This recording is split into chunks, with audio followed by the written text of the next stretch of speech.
Dear students, in this module 12, we will discuss and comprehend the Carrado-Gini theory.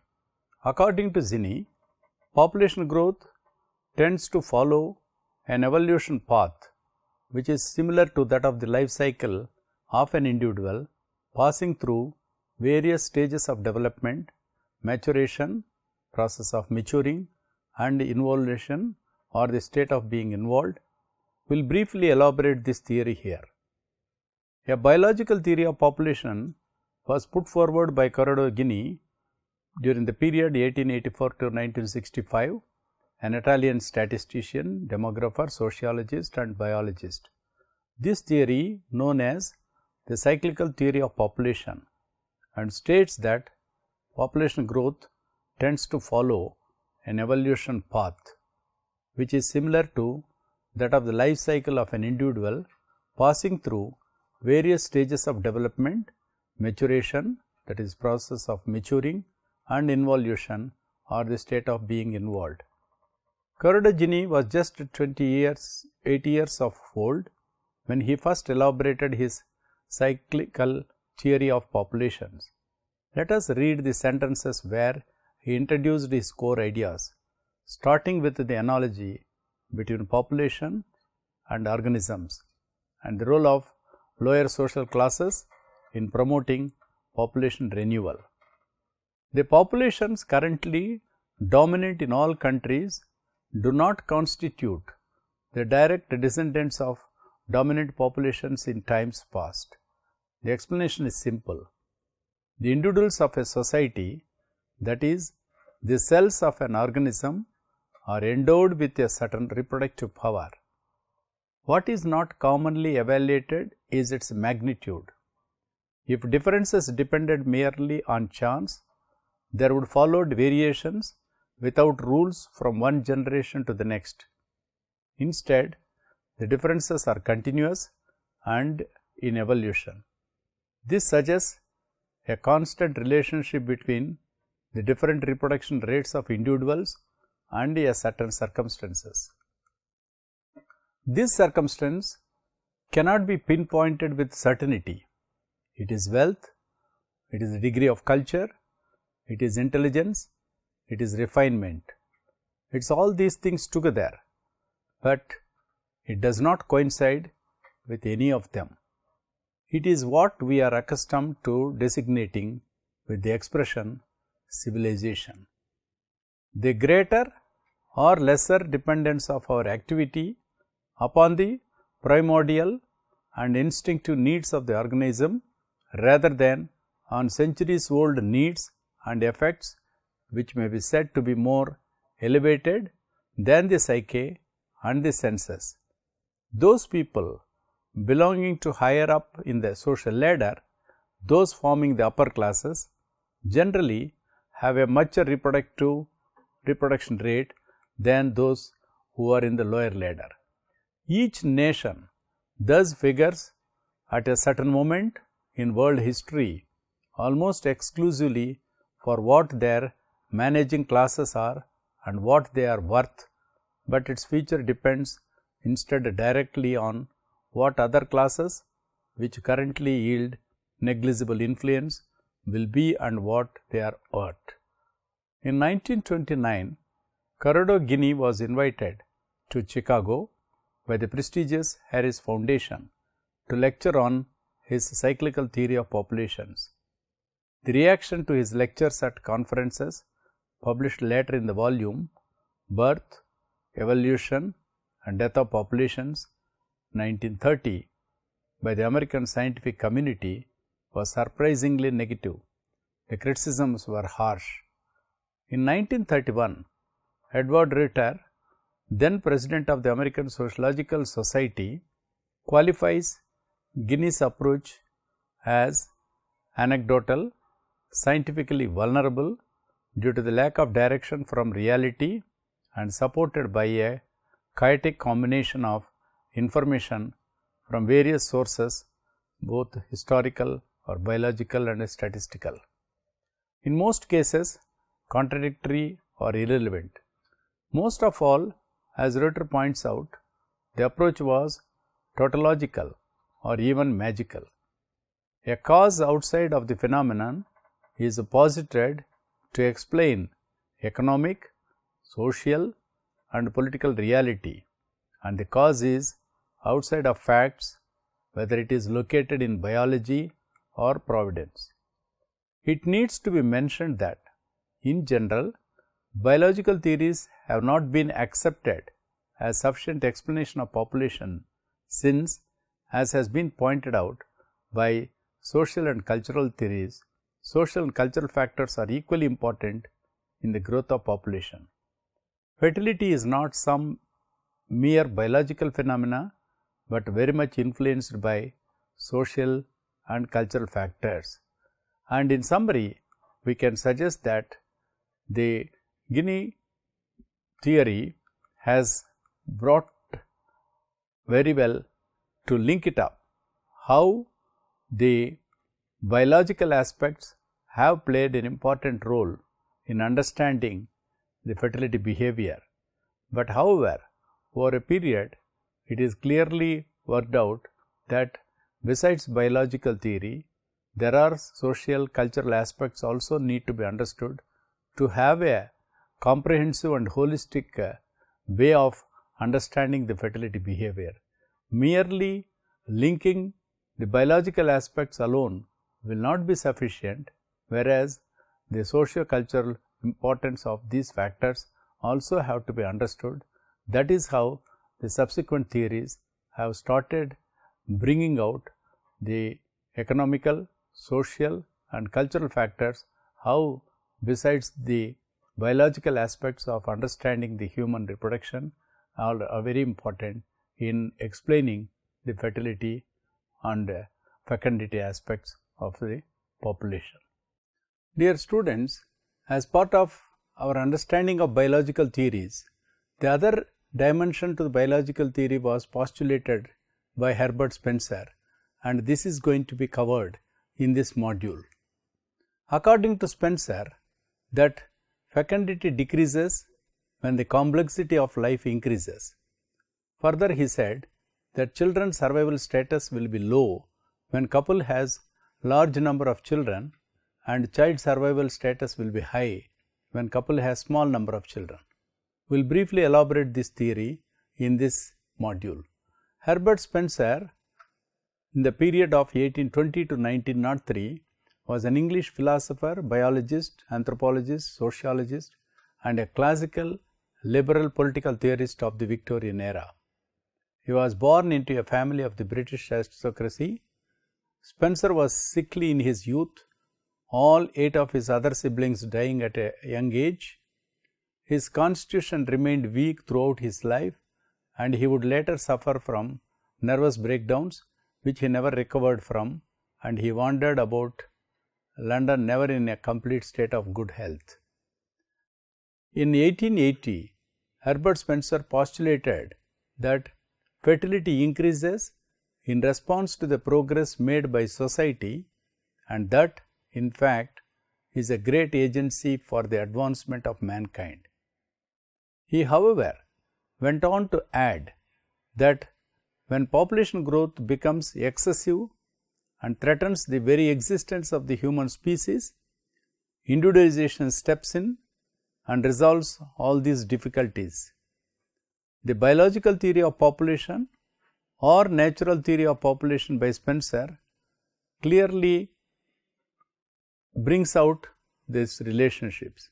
Herbert Spencer has propounded the biological theory of population in his book called The Principles of Biology, in which he argued that fecundity decreases when the complexity of life increases.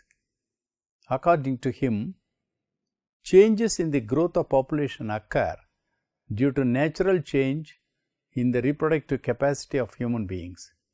Thus, his theory is known as the natural theory of population, which is like the theories of Sadler and Doubleday. Spencer believed that there exists antagonism between individualization or survival and genesis, that is reproduction. In other words, when more energy has been utilized for one's self-development, the energy available for reproduction will be less and consequently population growth will be less. Thus, as society develops for one's success and survival, that is individualization, life becomes more complex, which results in reduction in the capacity of reproduction. This is based on the observation that fertility is more in rural individuals whose life is not complex, while fertility is low in an industrial society where life is more complex and there are more pressures in life. The four situations which explain the relation between individualization and genesis are explained below. Number 1. The individualization or survival will automatically low when there is high genesis of or reproduction. That means couple will have a large number of children when fertility is high, then the survival of children will be low. With this situation, we find among the poor, that is characterized by low socio-economic status and high fertility. Number 2 category in this regard is the genesis or reproduction will be low when there is high individuation, that is survival.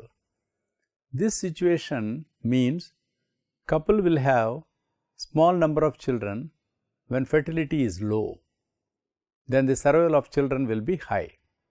We find this situation among the rich, especially like those whose characteristics are high socio-economic status and low fertility.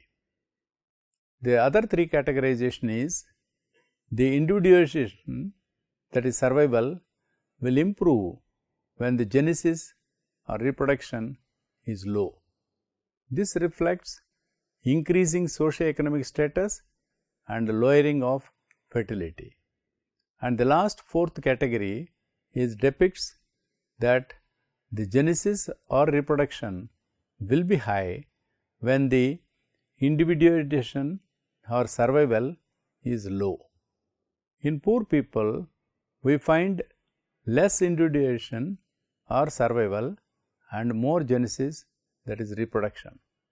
This is the reverse of characteristic of 1, or we can say that higher the fertility, lower is the socio-economic status. Moreover, because of high fertility, individualization or survival will be low and therefore the death rate will increase. At the same time, because of low individuation or survival, the life expectancy will decrease. According to Spencer, life expectancy can increase when the birth rate decreases. Spencer's theory of population is based on the evolution theory. According to Spencer, fertility rate is higher in small creatures. In his own words, the minutest organisms multiply asexually without sex in their millions. Many small cells do not reach maturity. Therefore, small cells grow in number twice or thrice. The population will rapidly increases and multiply itself. Small compound cells multiply by the thousands, while big compound cells in hundreds. Still, bigger cells lose their productive capacity. Spencer used this analogy to explain the fertility of human beings. According to Spencer, there are three groups of people. Number 1, poor people who live a simple life and whose fertility is higher. Number 2, middle class people whose fertility is correspondingly lower. Number 3, people who live developed or complex lives whose fertility is often low. According to Spencer, in societies where people, especially women, are educated and belong to rich families, the reproductive power is low as compared to the poor who are uneducated and whose reproductive power is high. In his own words, Spencer has highlighted on these lines. I quote, "In its full sense, the reproductive power means the power to bear a well-developed infant and to supply that infant with the natural food for the natural period. Most of the flat-chested girls who survive their high-pressure education are incompetent to do this. Were their fertility measured by the number of children they could rear without artificial aid, they would prove relatively very infertile." Spencer believed that if population increases, society would get more manpower with which more natural resources can be exploited, which would result in better socio-economic and cultural standards of the people. Thus, he was of the opinion that an increase in population was beneficial rather than harmful. Further, as per Spencer, a determining factor for birth and death rates is longevity. Life expectancy increases as death rates decrease and life becomes more complex. He therefore suggested increasing life expectancy to reduce the birth rate. Spencer's theory of population has been criticized on the following counts. Number 1. Spencer's population theory cannot be called a theory in the true sense of the expression. It is only proposition based on a few observations of the natural world. This is one of the strongest criticisms on Spencer's theory. The number 2 criticism is Spencer's view that fertility decreases with increasing complexity of the organisms is not supported by empirical evidence. Rich families or industrialized societies in many places have high fertility. Third criticism is the problem of population growth itself is a complex phenomenon and therefore cannot be explained in purely biological terms. Number 4. Spencer's view that educated women whose individualization is high would prove relatively infertile is not realistic. Even educated women have high reproductive power. The fifth criticism is Spencer's theory that fertility is affected by the natural process of individualization has no justification because when Spencer propounded this theory, the birth rate was high in the Western countries. In general, biological theories have not been accepted as a sufficient explanation of population since, as has been pointed out by social and cultural theories, social and cultural factors are equally important determinants of the growth of population. Fertility is not mere biological phenomena but is deeply influenced by social and cultural factors. In this regard, we need to understand that the major criticisms of Spencer, like that this is not a theory in true sense of expression. Similarly, his view that fertility decreases with increasing complexity of the organisms, which is not supported by empirical evidence. And the third one, for instance, the problem of population growth itself is a complex phenomenon and thereby purely through biological terms alone cannot be explained, and his view that educated women whose individualization is high would prove relatively infertile is also not realistic. And lastly, Spencer's theory that fertility is affected by the natural process of individualization has no justification, because in his own theory, the birth rate was high in the Western countries during that period. That is why, based on the Spencer's theory, we can conclude that biological theories have not been accepted as a sufficient explanation for population, because there is a very clear-cut understanding that is required that besides the biological issues, various economical, social and cultural factors which are increasingly coming up and influencing the various determinants of the growth of population, we need to understand. That is why the biological theories have a limitation in explaining their as a theories of population. Over a period, the socio-cultural and economic aspects in explaining fertility, mortality, migration and population theories in general have shown a tremendous power of influence as theories that have increasingly coming up in a big way to explain these phenomena. That is why overall, to be more comprehensive in explaining the determinants of growth of population, we need various dimensions of aspects of human life, whether it not only biological but also social, economical, cultural and various other dimensions that are required. Then only a comprehensive picture can come out, so that will give a correct picture about interpretation of fertility and the fertility behavior of the people.